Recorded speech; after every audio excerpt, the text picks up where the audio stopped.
Welcome to Ride JBI. This is JB.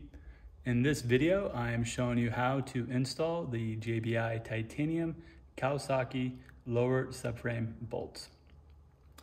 First, we're going to begin by removing the OEM lower subframe bolt. That is this bolt right here. And we're going to do that by utilizing a number 6 Allen.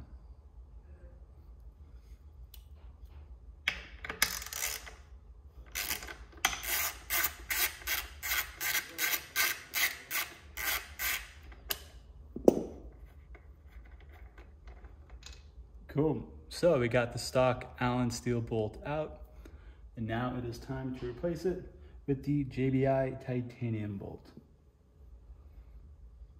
The JBI titanium bolt utilizes a Torx 45 tool insert. This is a lot less likely to strip out than the OEM bolt that utilizes an Allen key. So get out your Torx 45 tool, put that right on there. Now, as you can see, there's a small dab of grease on the threads. So please put a small dab on the grease on the threads before the install. So let's double check that our holes all lined up. Everything's looking good. And we'll start it up by hand.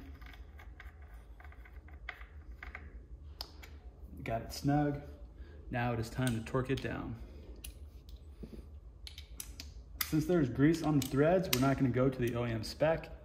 We want to go to a little bit less. I know most of you are just going to use your hand, so just tighten it down to something good that you trust.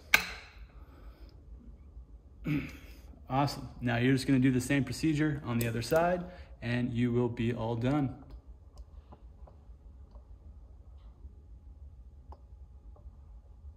These are available at ridejbi.com. Thank you for watching.